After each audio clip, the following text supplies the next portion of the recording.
gosta assim, a gente mexe assim.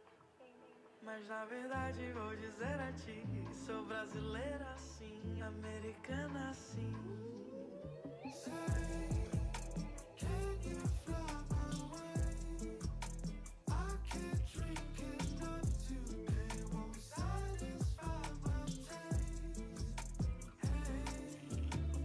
Lot of love in the city got me feeling hella buzz. If you wanna try to find a way to get into the function, we can run it up. The truth is I'm on a tightrope with my eyes closed. Got 50-50 on my right toe. Not a lot of worries for a bright soul. I ain't in the city with the white snow, that's white smoke. But I'll see later with the right flow. Caught the rhythm from the maestro. I put the image up and let the light show.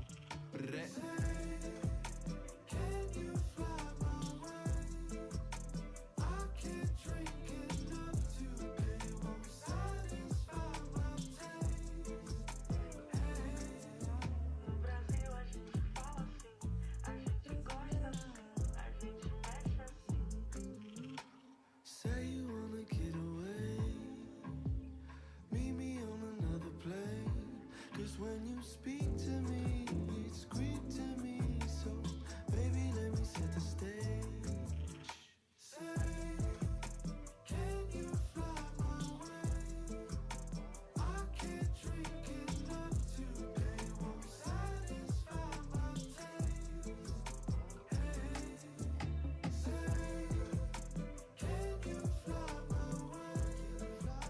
I can't drink enough today.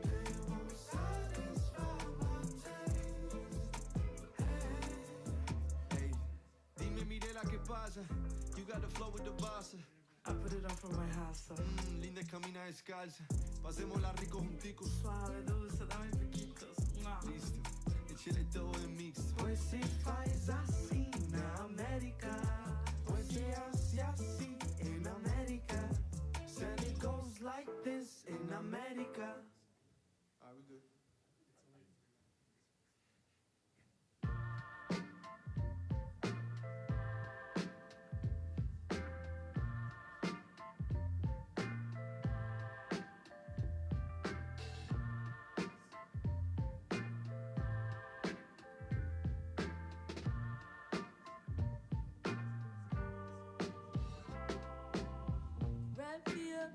Lay me down, I need to go to bed now. Wake me up in the morning, else I might not wake. I don't wanna see the daylight, yellow street lights in my state. I'm crying in the rain. Got to be good, got to be better. Wanna be steps up from what I'm feeling now.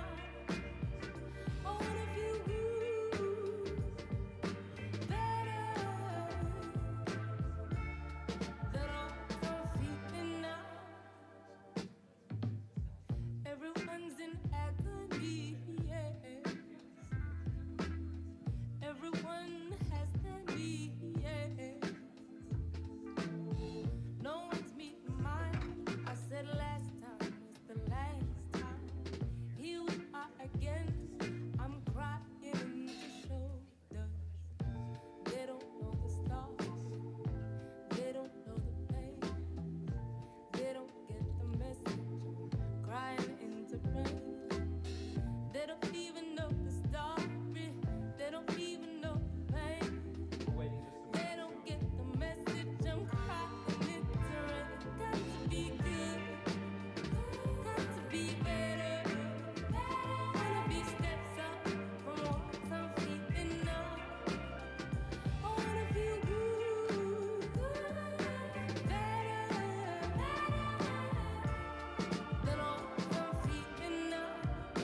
you just look right through me, treat me like a ghost.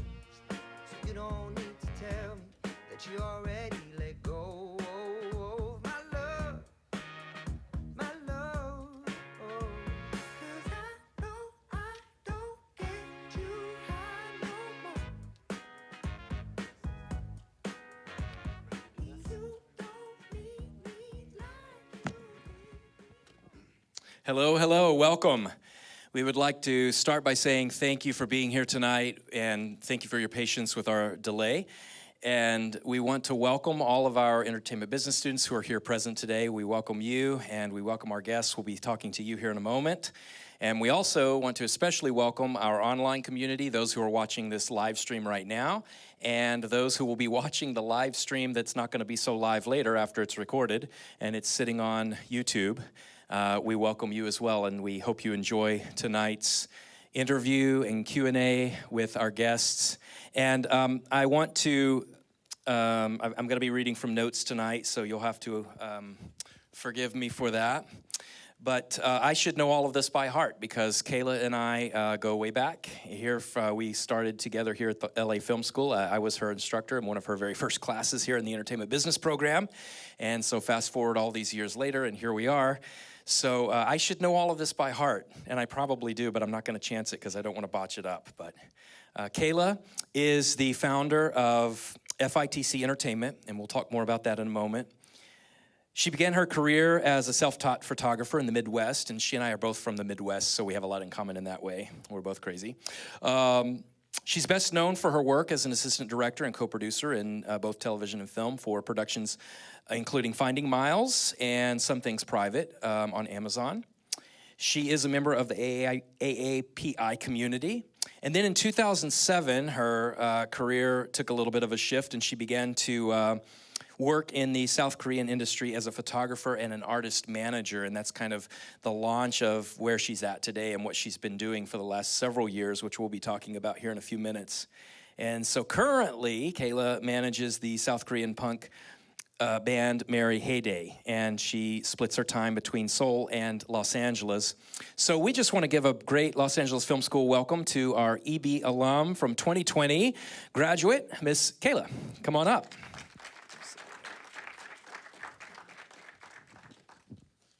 Hello. All right. It's been a whirlwind in the last hour, I would say, for you. Because we have traffic, we have security, we have all kinds of issues in LA, don't we?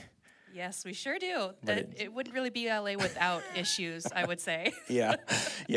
So we're glad. It's so great to see you, and I'm so glad to be sitting here on the stage. You know, Kayla and I communicate, you know, every now and again on Instagram, and she's in Seoul and I'm in LA, and I'm like, what's going on, you know, and time zones, and it's a lot of fun, but it's great to see you in person. It's really nice to catch up. I know we couldn't last week when we had planned on it. I'm glad to see you're doing much better. Yes, I am doing much better. I was ill. So I want to, you have a really interesting story that is very inspiring to me, I know, and I know your story in and out. And I just wanted to start by asking you about your background. You know, you, in a broad sense, Kayla has gone from homeless to fast forward to working in the industry full time and traveling back and forth internationally now. So it's a pretty remarkable story. And so can you just give us a brief talk about, you know, your journey? Sure. There's a lot to fit into. Let's hit the bullet points, I guess. I grew up in a very small town outside of Kansas City, Missouri.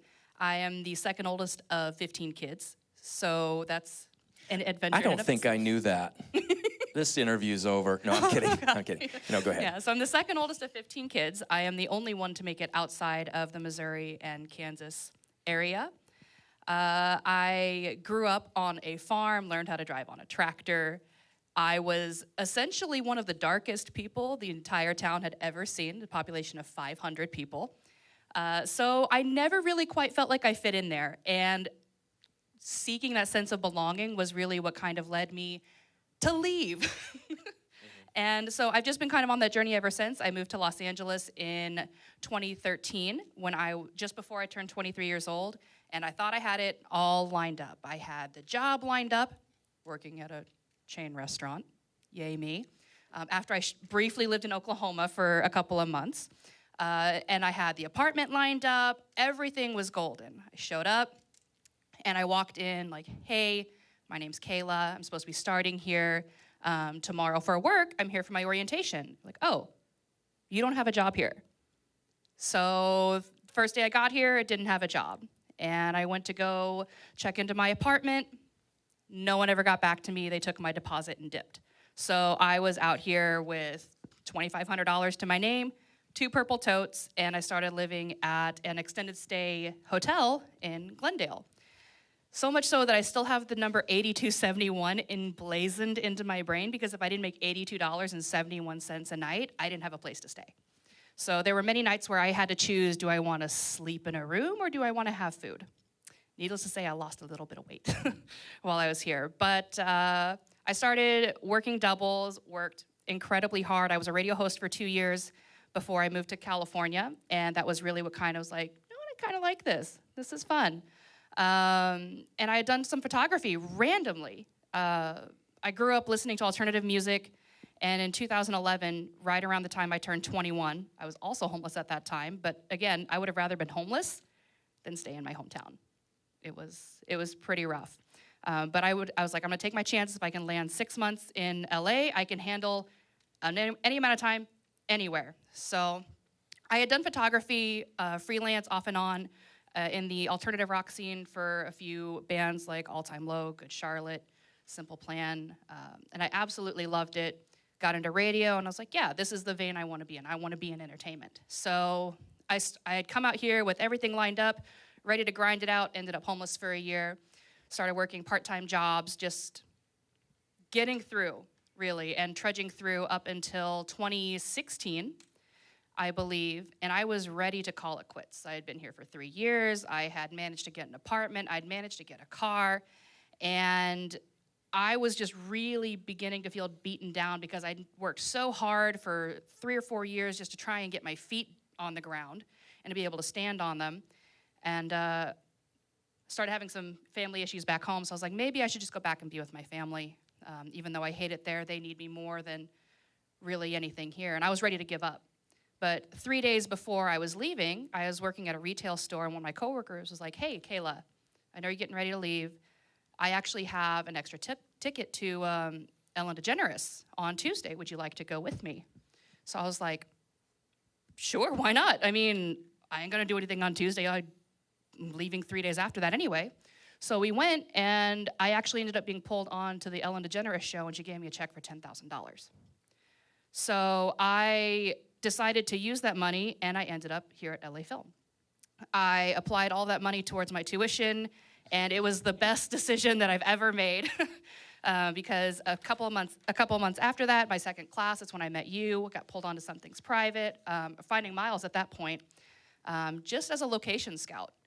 I don't remember why, but you were impressed with my work in the class, pulled me on as a location scout, and very quickly worked my way up to doing anything and everything that we absolutely had to do to make it happen, and I ended up with assistant director and co-producer credits on Amazon, and that really kind of cemented me, like I'm in the right place. This is where I need to be. It's been pretty rough. I was first introduced to K-pop in 2016. It was my first year here at LA Film. I was about 6 months in. And I was still working that vein of alternative music, not really sure what I wanted to do in the industry, but I knew I wanted to be in it somewhere. And one of my classmates that you were familiar with showed me K-pop, and I was just like, hard left, taking everything I know, and I'm funneling it into this because that was the first time in my life I'd ever seen an Asian person not fit the stereotype of martial arts master or nerd. So I was like, this is so exciting. I've got to work more with this. So I took everything and I started over from the bottom. I started emailing artists on Twitter to see if they would like any photography coverage or everything. And this was before K-pop really blew up. And I'm pretty certain that quite a few people here thought I lost my marbles when I told them. I was like, look, y'all gotta pay attention. BTS is gonna blow things up. You're gonna wanna watch. I was right. Spoiler. So a lot of those people still come back to me now, even these few years later, and they're like, well, what do you got your pulse on? What do you got your pulse on? Well, first of all, I'm going to charge you for what I've got my pulse on, because that's info that you should be taking care of yourself. And my insight's kind of valuable now. So I'm going to put a price tag on that. But I really kind of found it where I am now, just chasing that dream of just like fitting in somewhere. It's never left me. I still struggle every day, and I've talked to you in depth about this pretty recently. I struggle with imposter syndrome very badly. And it seems like the better things get, the worse the imposter syndrome feels. Like, is this real? Am I doing this right? And I just kind of have to trust the process. But it's all kind of led me here. And now I'm sitting here with a band that I manage from halfway across the world. Yeah. Well, I'm glad you brought up the imposter syndrome because, and first of all, let me back up just a minute, because I know that there are many of us here, or many of you here, that have similar stories where you're on your journey right now and you've been through a lot to get here where you are even today, and you're continuing on in what you do. And so we all kind of, in this business, we all share this similarity together, of experience of fighting to get where we are and to be where we are and to do what we do.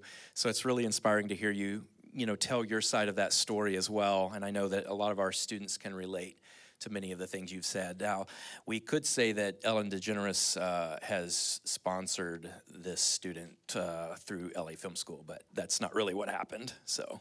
Nope, she just gave me a tool, and I decided to use it for myself. Yeah, and that's cool. And I wish we had shown the clip. It's a hilarious clip, because you got to watch it if you can. I'm not a big drinker. At least I definitely wasn't then. Yeah. She gave me about 3/4 of a bottle of wine on national TV. Yeah. And I was barefoot on stage at the end of it. It's great. It's a very funny clip. We should have played it, but we didn't. But anyway, what I say is I'm glad you brought up the imposter syndrome, because I think a lot of people can relate to that. And would you mind, just for those who maybe don't know what that is, either in our online audience or here, how would you define that? So imposter syndrome is quite a broad umbrella of different symptoms and effects. So for me, imposter syndrome feels like I'm never quite good enough, and I don't actually know what I'm doing, even though I know that I know what I'm doing. And for me, it feels like the entire world can see right through me, and that I'm kind of just like worthless, talentless, I don't know what I'm doing, I'm invaluable. But I just have to keep reminding myself, and thankfully I also have a very strong set of people around me now that are aware of how much I struggle with multiple things. Mental health is a huge part of my life, and I will forever advocate for that. And so a lot of the people that are in my core network know about the things that I struggle with on a daily basis, and they check in on me. So if I'm not quite acting like myself, they check in, hey, what's going on? You good? Tell me what's wrong. And they hold me accountable for it. They don't let me shrink into a shell, and they don't let me wallow there. They actively pull me out. And sometimes it sounds much more graphic than it really is, but sometimes just that pulling me out of it can be just sitting with me and watching a movie. It can be sending me a message from when I'm in Seoul or when they're in Los Angeles. Just be like, hey, thought of you, hope you're doing well. Need to talk about anything. Sometimes I'll say yes, sometimes I'll say no. I say no, and they're like, try again. Because there's usually something. But imposter syndrome really affects me in a couple of interesting ways as well, so much the fact that I struggle with looking at images of myself or at my reflection in the mirror, because my brain doesn't quite register that that's me. I don't recognize the person that I see in the mirror a lot of times, so it's very difficult for me to do so. Even to the point where I very seldom wear makeup, because I just can't stand to look at my face for that long, because I don't know who it is. But I have gotten a lot better. Especially when I was traveling, I took all of last year off to travel and just do some soul searching after a very, very rough 5 years that I went through. And I would post a selfie of myself every day with where I was, whether it was in Bali, whether it was in Taiwan, it was in China, Korea. But I would take a selfie of myself every day just so I could train my brain to recognize and appreciate what I was doing for myself and who I am. Yeah.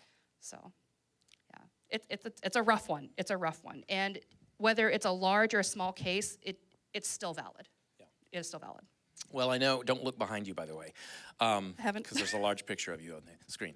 But I know that mental health, is certainly something that a lot of people in our industry deal with, especially in, when we're in the creative side and we're just struggling to make it to do what we do, because we have so many hits, that come along, and it's a grind and it's a struggle a lot of times to get that work out there and to be vulnerable enough to put ourselves out there.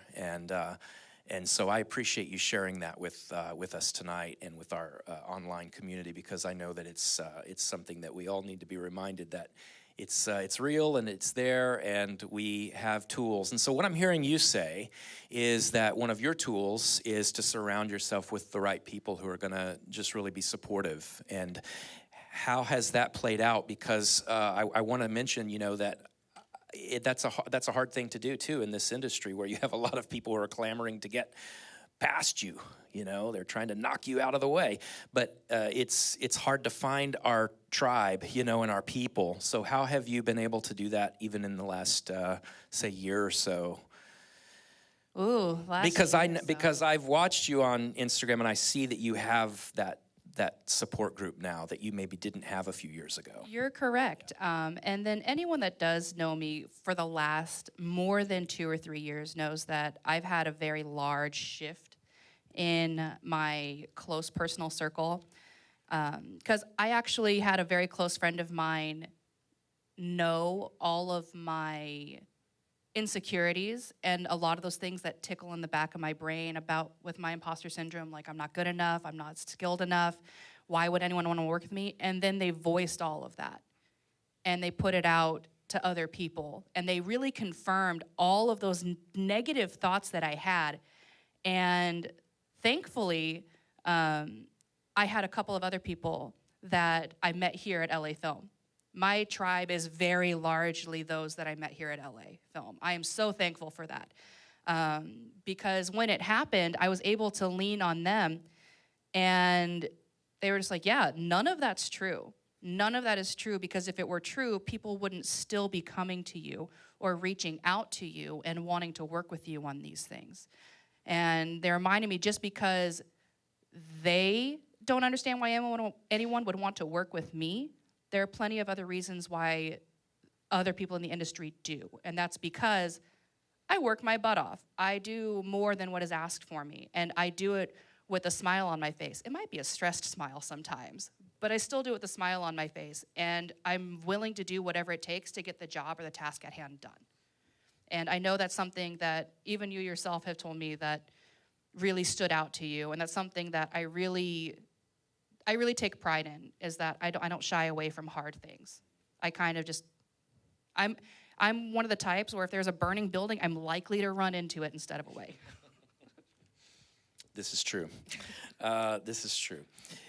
Now, just a shift in our conversation here as we talk about your work in the international market here, because I know that we have some classes and some topics here in entertainment business where we talk about the international markets and how we do work in those areas. That is not my area of expertise, but I'm just curious as to how that transition has been for you. And so let's just say, what's it like? What's the difference between working, say, with an artist group here that's domestic, that's U.S. based and U.S. born and raised, and it's the U.S. and then your team here that's from Seoul.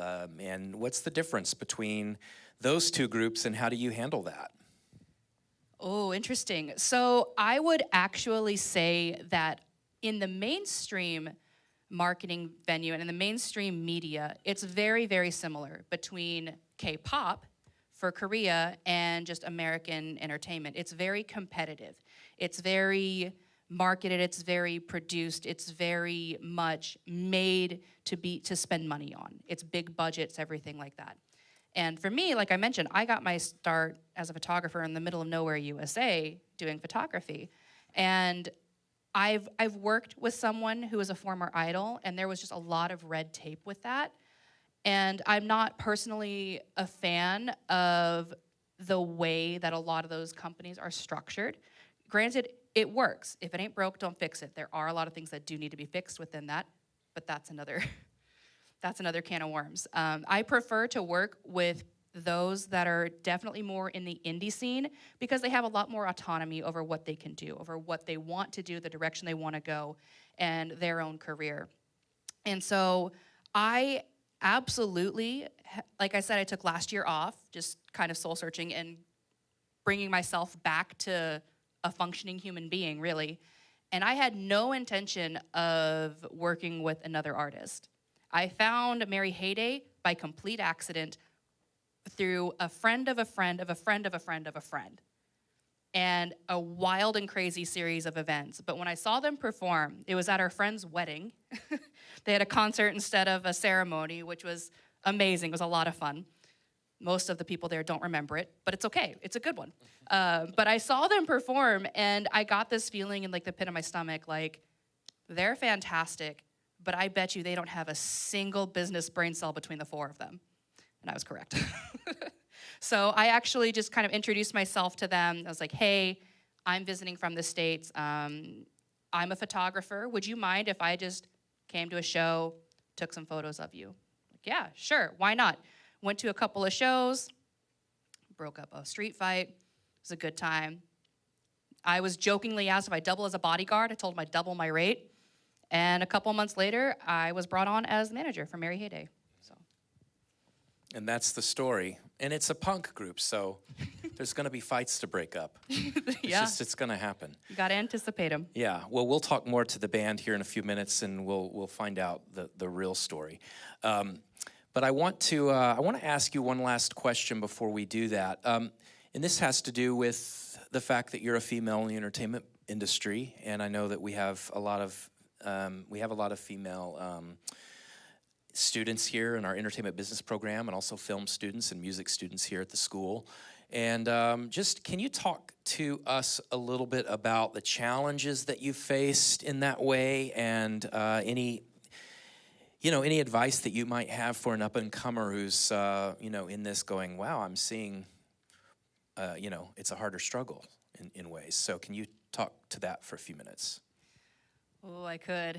I've had quite a few interesting experiences. When I was managing a local American artist, I had put on a mini festival in 2017, and I was looking to book El Rey Theater. But because I'm a woman, I've noticed that it may not be completely blatant a lot of the times. A lot of times it's backhanded. I always double check and triple check everything. And a lot of times I will actually have a man call different places and everything and ask the same questions about the same dates and the same information. And you'd be surprised at how many times the information is different. So I have had to learn to really prepare for anything and everything over budget just to make ends meet and break even. So I've had quite a few instances where I'd call a venue, I'd get a quote for $10,000 for the night, and then they would call, and then I would have a man call, and they would be quoted $7,500 for the night for the rental and venue fees. So it's just a matter of thinking more outside the box and double and triple checking everything. So if you don't double and triple check, you're gonna end up being walked all over. And when you notice that things are wrong, you have to stand up and you have to say something for yourself. But at the same time, don't let it harden you to the point that you become so, I guess, engrossed in yourself that you're hard to work with. Because a lot of times, just because we're a woman, we'll have that boss attitude, and a lot of people will be like, oh, no thanks, she's difficult. So I've really had to find a balance of just working with grace and kindness, but when it comes down to it, I'm still brass tacks. Mm-hmm. But it's very different, and I've noticed that even working in the foreign markets, it's a little bit more difficult. However, one thing that really stuck with me about the group that you'll be able to meet here in a minute is the fact that they weren't intimidated. They didn't care that I was a woman. They cared more about about me as a person and about my insight and the direction that I could give to the group. Because when I came in, I was like, look, I don't want you to blindly follow me. Please don't. I want to take some time to really build a relationship with you guys and make sure that I'm the best fit for what you want for yourself. And if I'm not, I'm okay with that. That's fine. I want the best for you guys, and I'm more than happy to bow out if I'm not the right fit. Awesome. Well, I know there's a lot of nuance and a lot of conversations we could have about, being a female in this industry. And if you have questions, we're going to open it up for questions here in a few minutes when we're finished at the end tonight. So if you have any questions for Kayla about anything we've talked about or anything that's come to mind, or the band as well, we're going to take questions here in a little bit as well. We want to introduce the group to you, and Kayla has put together a U.S. tour for this group. That's why they're here in the U.S. right now. And they've been performing here in L.A. and in other places across the states, I believe. And is this the first U.S. tour for Mary ShaDay? It is, Yes. and that was actually one of the first things I told them. When I met them, I was like, you guys would do great in the States. I want to put you on a tour. And Awesome. that was almost exactly 1 year ago, actually. Yeah.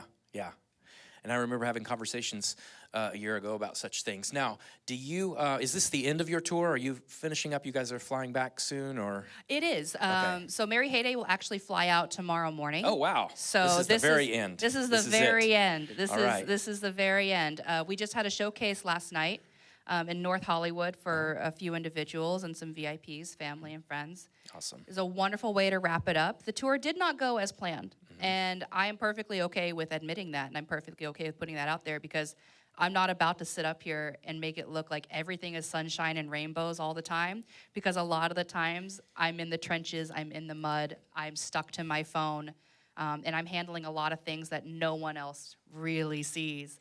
But I think one of the most important things for that is just being able to transition from things falling apart and finding a new point of value, because not all value has a dollar sign. Not all value has a dollar sign. And I'm very confident to be able to sit here today and know that a month and a half ago, we didn't know if they'd be able to make it here because of things that happened. And thankfully, because I was kind of able to see that things were going in a certain direction, we were able to pivot and make it into something that was still beneficial. So much so to the fact that I've already got people asking me, when can I have them back?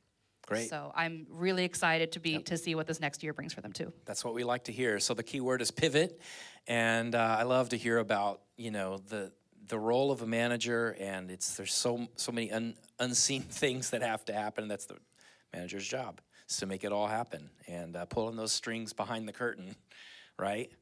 And it's a lot. Yeah, there's a lot, and there's probably a lot that the band doesn't even know about strings you're pulling to make things happen. So congratulations to all of you guys on a tour here in the U.S. I hope it's been a great one for you, and we're going to have you back. You're going to come back. So we're not able to have a performance tonight from the band just because of the limitations of some of the space we're in here. But what we do want to do is we want to show you a video, of a music video we're showing. Yes. Okay. And this video, I believe, it's the one that I sent you, correct?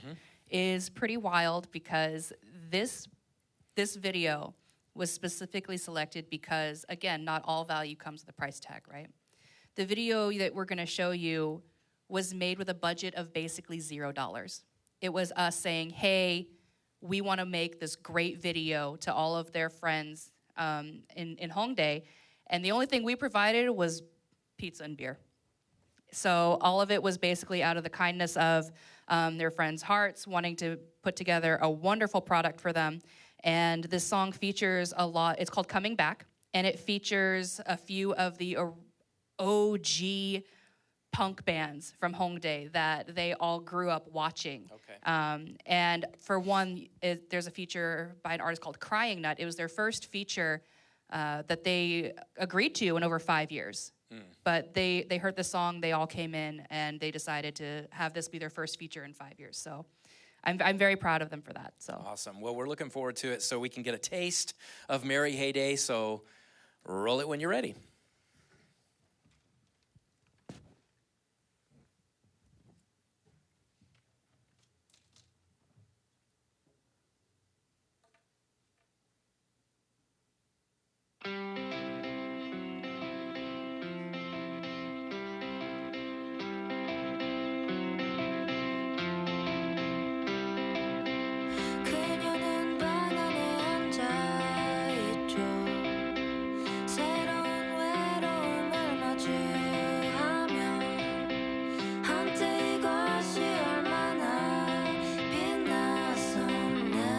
건지 생각하죠.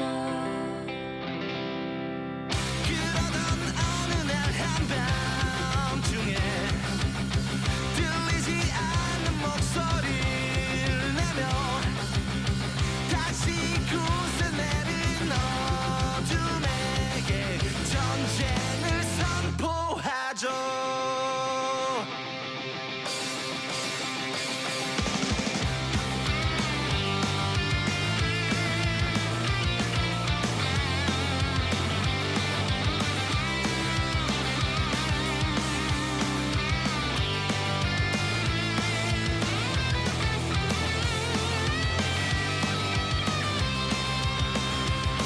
저 많은 날들 또 많은 생각 또 다른 진실 완벽히 나에게 소개하죠.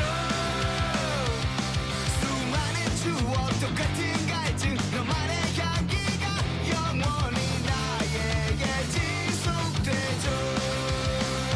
우린 또다시 취해가고 다같이 노래하고 망가지고 부서진 내 고향이여 원래 모습대로 oh yeah 돌아간다 처음으로 내 빈맘에 젖도치 울렸던 너에게로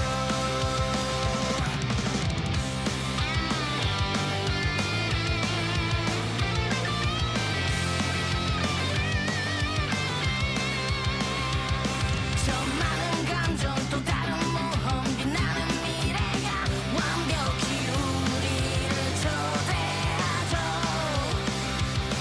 수많은 인연 똑같은 갈등 너만의 사랑이 영원히 우리를 끌어안죠. 우린 또다시 취해가고 다같이 노래하고 망가지고 부서진 내 고향이여 원래 모습대로 oh yeah 돌아간다 처음으로 내 빈맘에 젖도시 울렸던 너에게로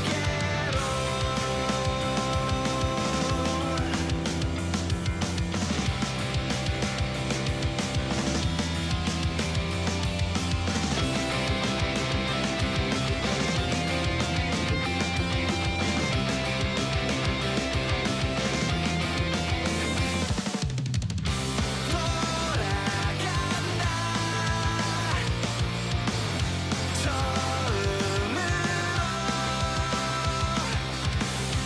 내 빈맘에 젖도치 울렸던 너에게로 singing 너에게로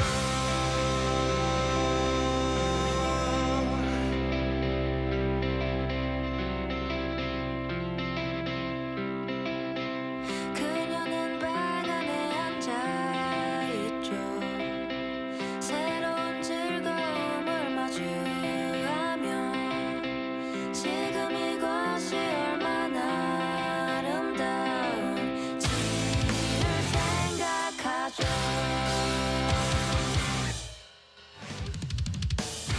돌아간다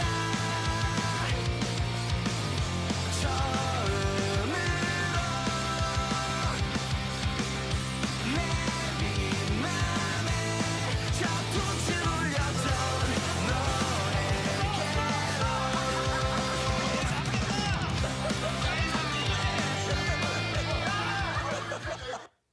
All right.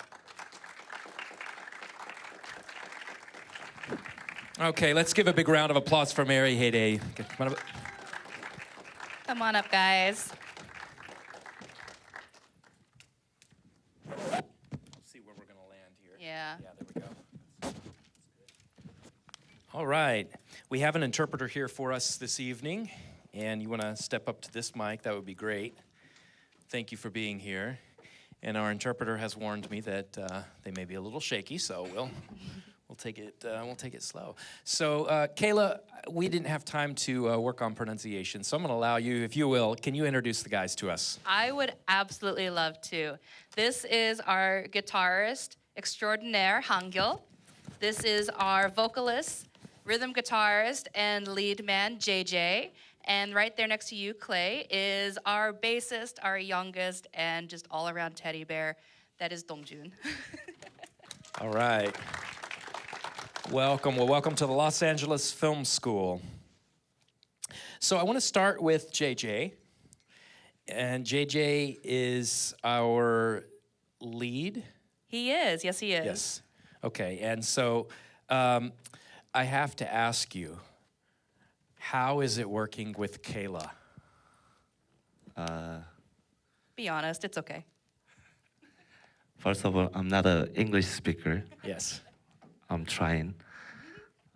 We met at my friend's wedding. Yes. Yeah. And I don't know. And we drank each other. Drank beer, right? Yeah, we drank together. Yeah. That's how all good Yeah. relationships start, right? In this business. I would imagine, yes. It's still a staple. It's very Korean culture. Okay. Excellent. And so how has the US tour been for you so far? If you need to jump in, that's fine too. 미국 투어 어땠는지 소감 좀 말해주세요. It was lovely. We met a lot of friends, and foods are great, actually. Yeah? Yeah, that was awesome.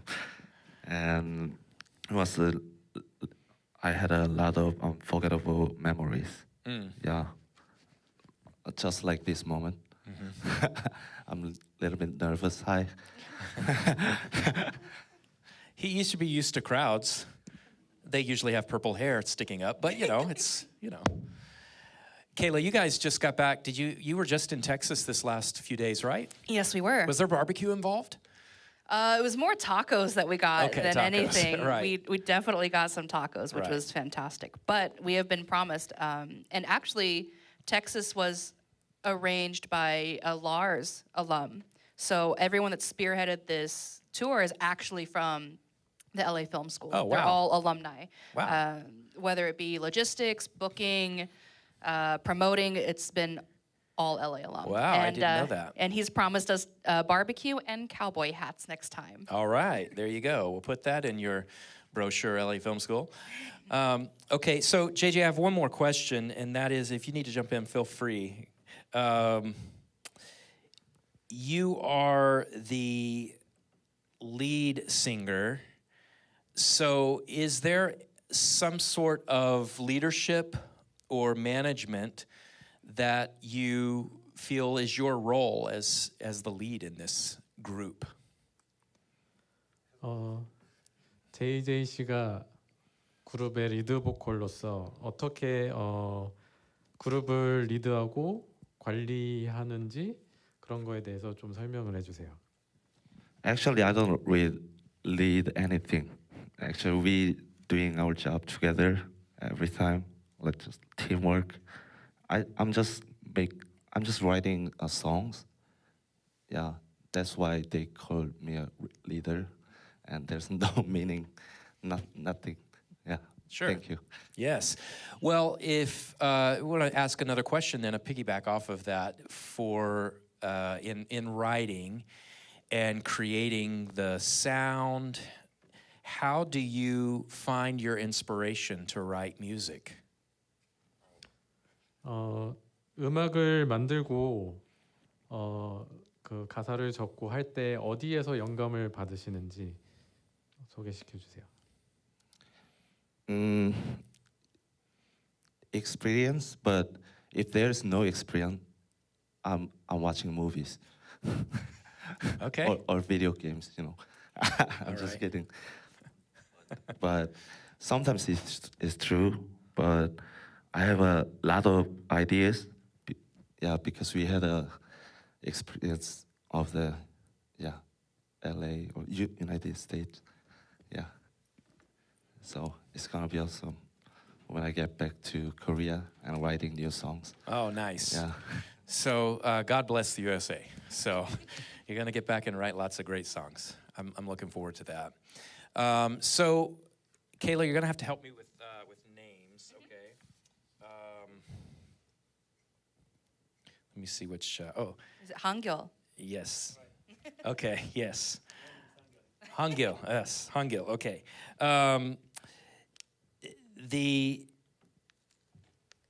I believe that I read that you choose the tracks. You make some decisions as to what music is going to be performed or recorded.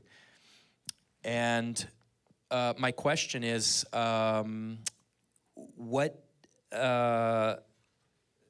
do you decide which style you're going with and which direction you're going in that job that you do? 앨범을 낼 때 그 트랙을 한결 씨가 결정을 고를 때가 많다고 하는데 어떤 방향에서 그리고 어떤 거를 생각하면서 트랙을 결정하는지 네, 알려주세요. 끊어서 얘기할게요. 그 호연이가 곡을 정말 잘 쓰는데 여러 가지 선택을 할 때 보통 호연이가 좋아하는 것들이 특정하게 있더라고요. 근데 그것 중에서 좀 싫어하는 것들이 가끔 있거든요. 근데 그런 것들 중에 매력적으로 느끼는 것들이 많아서 대부분 호연이가 싫어할 만하면서도 제 귀에 듣기 좋은 것들을 많이 선택하는 편입니다.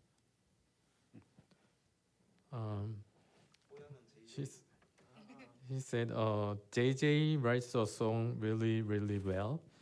When he makes various choice, usually there are certain things that JJ likes, but there are some things he doesn't like. But when 한결 think he found some goods when even if the JJ didn't like, so he tried to recognize that to choose track. Yes. Good. Well, it sounds like from JJ's answer earlier that it is a team effort and you are working together as a team.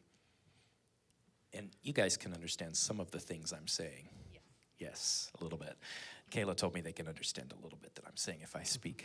As long as we speak a little slower, they can understand a lot more. Yes. It's just a buffering time. Yes, right. So how has the U.S. tour been for you?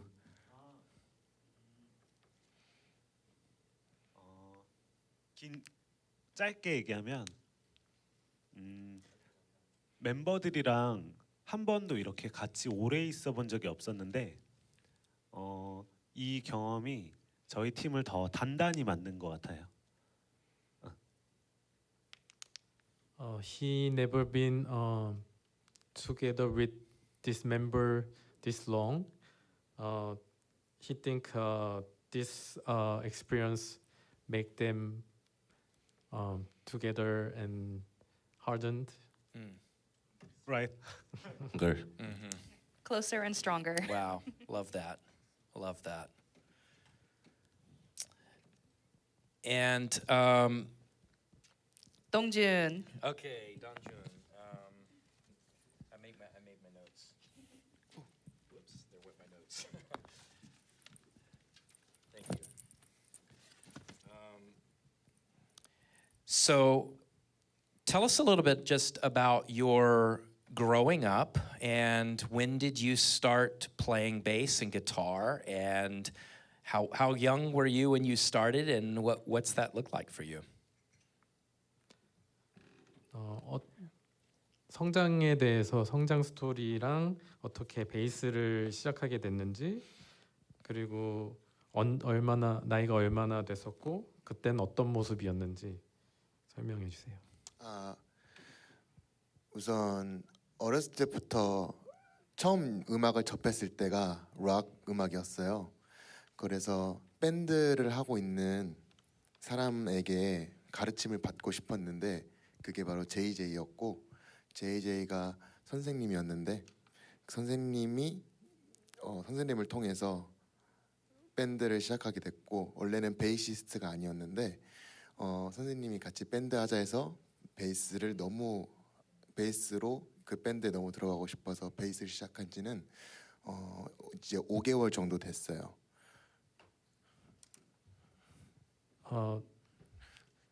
When he started to listening music, that was rock music, and so he want to run guitar from the band members. That was JJ.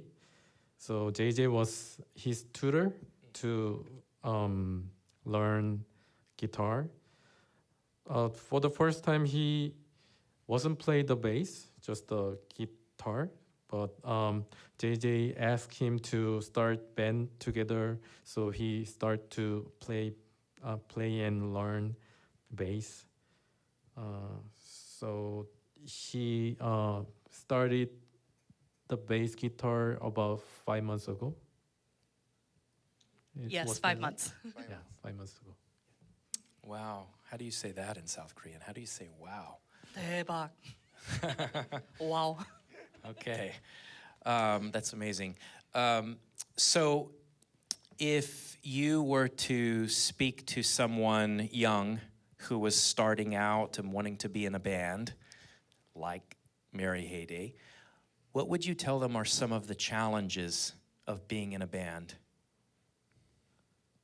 처음에 메리 헤이데이 같은 밴드에 들어오라고 했을 때 어떤 게 좀 어려움, 도전 같은 게 어떤 건지 설명해 주세요. 일단 처음에 원래 하고 있던 직업을 그만두고 나서 새로운 도전을 한다는 게 쉽지가 않았는데 하고 싶다는 열정 하나로만 도전을 하게 되었던 것 같아요. To join the band, he has to quit his job. So, new challenge after quitting job was very challenging. Yes. Anyone else can relate? Yes? Kayla, you have to make these guys some money now. Working on it. All right. Working on it. All right. Awesome. So,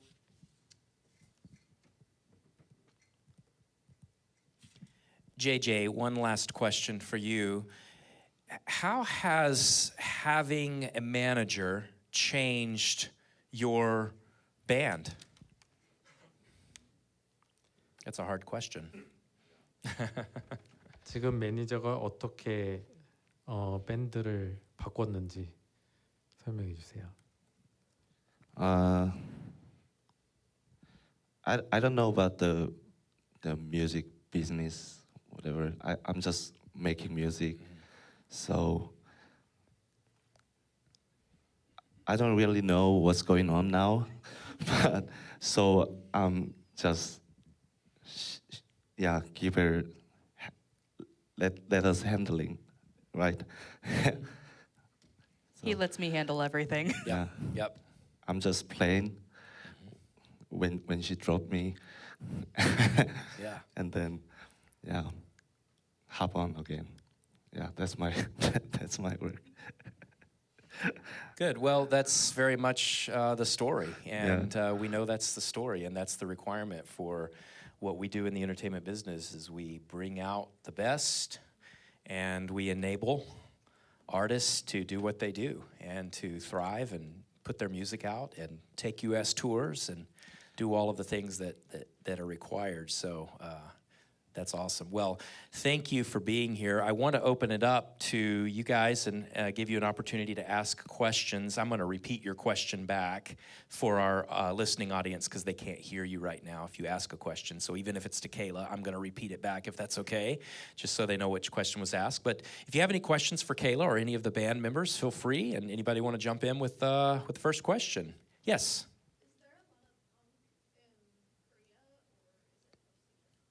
Okay, and who would you like to ask that question to? To JJ, okay. No, not much. I think there is maybe 15 more punk rock band, I guess. Yeah, it's very small punk rock scene. Yeah. Did you want to repeat the question? Yeah, it's fine. So the question was, is there a lot of punk rock in terms of that style of music in South Korea? And JJ is correct. The scene is very, very small, but one thing that really drew me to it was that it's very tight-knit. It is much more of a collaborative scene than it is competitive. So they typically have a show every weekend, at least one. And a lot of times they'll share the bill with the same band 2 or 3 times. And then afterwards, we all go out and go to round 1 for dinner, round 2 for drinks, round 3 for coffee, round 4 for another meal for breakfast and noraebang. So we all just kind of hang out. So it's a very inclusive community. And it's one thing that really kind of drew me into working with them even more. So it may not be a large community by any stretch of the imagination, but the scene quality is very high. And it's a very tight-knit community. And so how does that compare with LA in terms of, does South Korean punk exist in LA? South Korean punk specifically is actually beginning to see a little bit of a resurgence here. I've noticed, I spend a lot of time doing analytics and market research for them, but I've noticed a very large vein between what I like to call the elder emos and the K-pop adjacent artists. So I've seen it arise in other bands that play music. And hang on, I'm gonna backtrack a little bit. Yeah, so I totally just blanked on what the question was. That's okay. We were just talking about the LA scene. Yes. Yeah. So yeah, it's starting to see a little bit of a resurgence and popularity. There's a lot of people that have, of course, heard of the big bands. I'm sorry, guys, like BTS, they've heard of Twice, they've heard of all of these big K-pop names, but you can only listen to them so much before you want to try something new. And I'm seeing a lot of people and a lot of communities that are looking for something that's close but not quite, and that fits more of their tastes from when they were like growing up in the early 2000s or the 20-teens. So it's very different in that matter, is that it's a very unsaturated market right now. In Los Angeles, but it is pretty rapidly gaining popularity and desire. That's why we've been able to get shows for them pretty much as, I don't want to say this, knock on wood, but with relative ease because there has been a demand for it. Good, good. I can see that. Any other questions? Yes.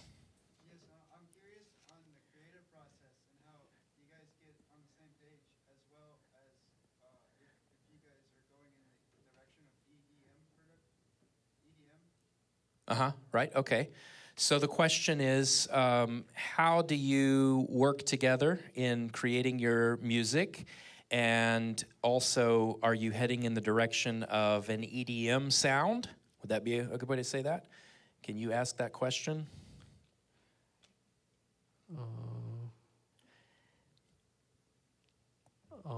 음악을 만드는데 어떻게 협력하고 있고 EDM 쪽으로 더 사운드가 들어가는지 질문을 하고 싶다고. 예.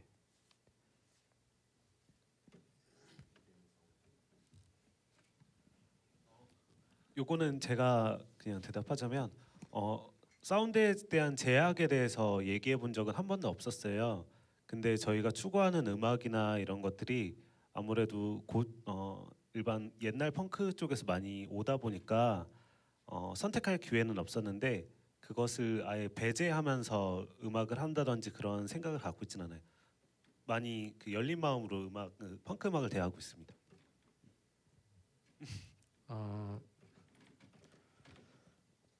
They never thought of the limitation of the sound. So the music that they are pursuing came from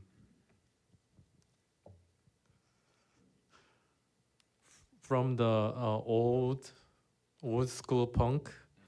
So they didn't have any chance to choose, but they don't think they have limitation on the sound. They want to do the music in open-minded.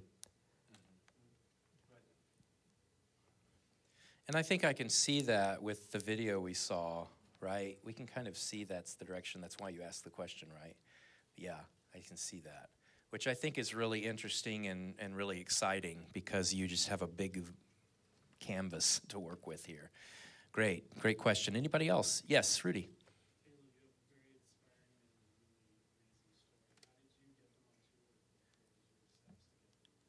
And the question is, how did you get the band on tour? What steps did you take to get this accomplished? Thank you very much. I appreciate that. And the steps that I took really started about a year ago. And my first step was to essentially build enough trust with them because I'm an American in Korea. And even some of the producers that they've worked with on their new EP said that when I walked in, they were just like, oh, here's another one. It's another American that thinks they're going to be a manager. They think they're going to do something. And so I really knew that going in. So I was like, okay. So I kind of put my nose to the grindstone. I was like, I do have a lot to prove because I'm not from their area. I really didn't belong there at the time. So I had to build a relationship with them and a trust with them before anything else. And so what I would do is I would start looking through my network of people that I knew because I've been working at least in Los Angeles since 2013. And I've been working in the entertainment industry overall since 2011. So it may not be the most extensive or the most high priority A-list network, but I know that my network is solid. So the people that I bring within that network, I'm very picky about because if I'm going to bring someone to them, I know that the person I'm talking to knows I'm serious about it and knows that it's something that I'm actively looking into. So I started looking at my analytics for them. I started taking a look at their social media, where their core groups and demographics were, what those were, and I started looking at venues that were in the area or my contacts that were in those areas and started to facilitate and kind of push their music towards them, let them know that I'm working with them, and started working on a tour lineup and a tour schedule. So I basically became a leech to them. And poor JJ, I was like, you made me your manager, you can't get rid of me now. So I made sure I was present at every rehearsal, every show. I would live stream every single one of their shows to make sure that they could see that I was invested, that it's not just me wanting the title of being a manager. I really care about these guys and where they're going. Because if they're successful, then I'm successful. So the first process was to definitely establish that groundwork and that relationship and then build from there. And all along the way, as I was reaching out to these contacts, whether it be for press, whether it be for a show, I kept them updated on everything. And I asked them what they wanted for themselves. I asked them, do you want to be the biggest band on the planet, or do you want to become a writer? What do you want, and what's your vision for the band? And one of the first questions I actually sent JJ was, you've asked me to be your manager like in passing a couple of times. I need to know, is Merry Heyday a priority for you? And he asked me what I meant. I was like, is it something you do on the weekends, or are you serious about it? And the only thing he said back was, it's my life. So I dug into every pocket that I had, every resource that I've had over the last 13 years now. And I started really just diving in and seeing how I could contribute the most to their vision and their dreams. So that's pretty much it. Awesome, great. And the question is, did you get an investor along the way? We've actually had a lot of crowdfunding. So we formerly had a drummer, which earlier in the interview I mentioned that we had some issues right before they left, and we lost the drummer due to a scandal.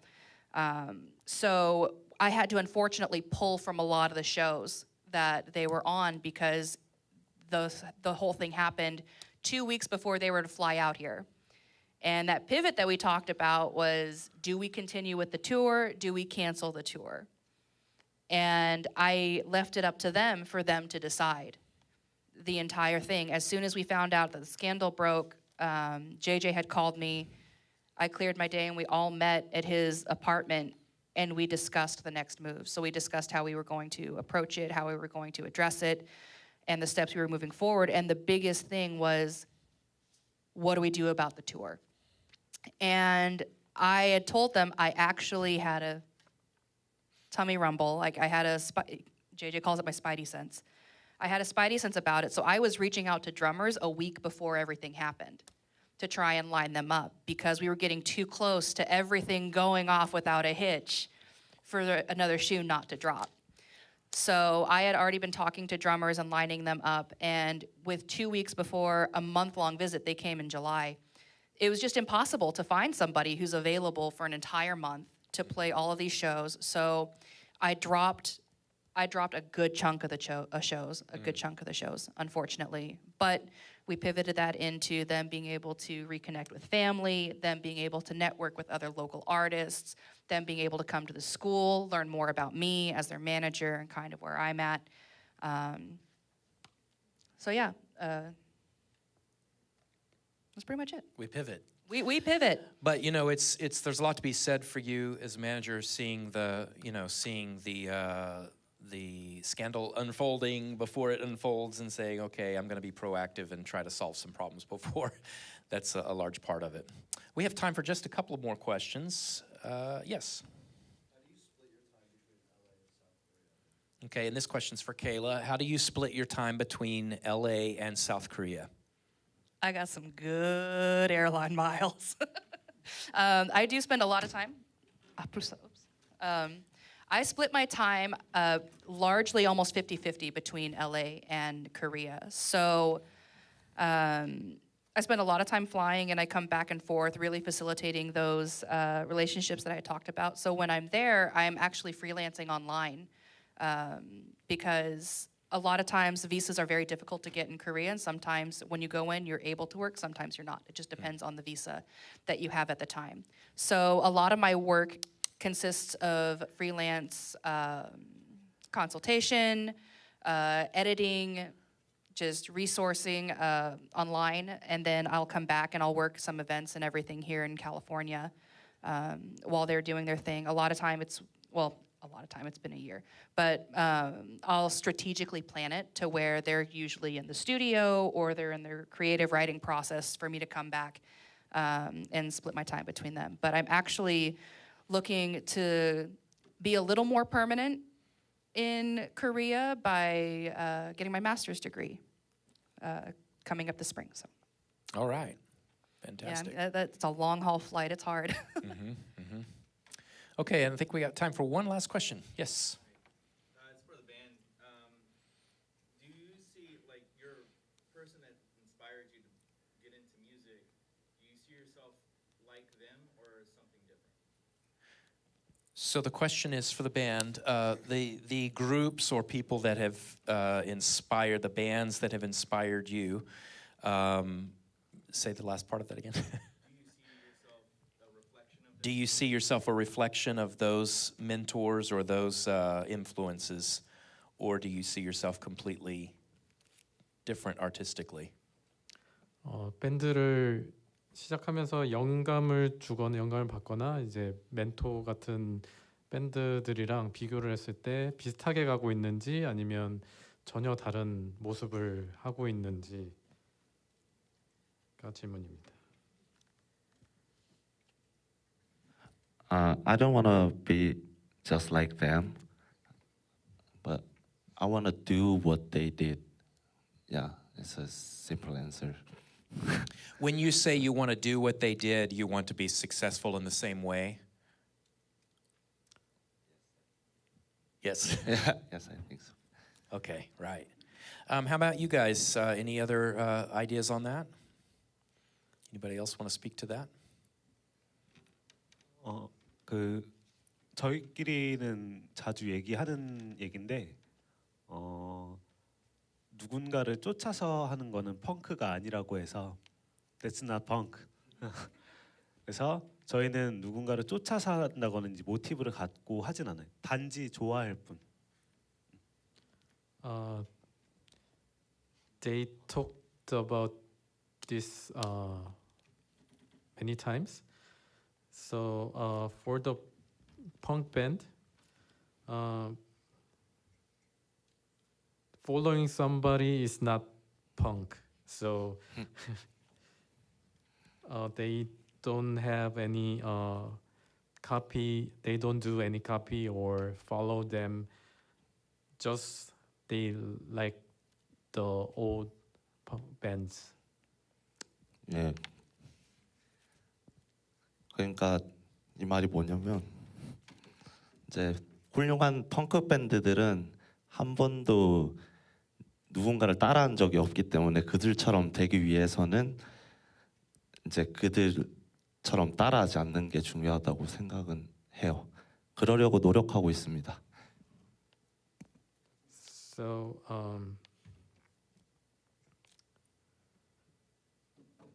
good punk bands always never imitate others. So they are trying to follow them to not imitate somebody else. That's what they trying to do. Makes sense. Makes sense. Absolutely. Well, we want to just say a huge thank you to you, Kayla, for being here tonight, back to your home. We're so grateful to have you here. Thank you so much. It's been wonderful being back. And we certainly want to thank the band. We appreciate you being here as well. Let's give them a big round of applause here. Thank you very much. Chris, thank you for interpreting for us. We appreciate you as well. Hopefully, if you are here present or you're online following us tonight, I hope that you will follow this band on Instagram. Let's keep up with them in the next few months and the next year, and let's see how they're doing. I know they're going to be doing great, and the next time you're in the U.S., we will hope to have you back and see you again. Absolutely. Absolutely. So thank you for being here tonight, and thank you for being here tonight. Good night. Thank you. Thank you.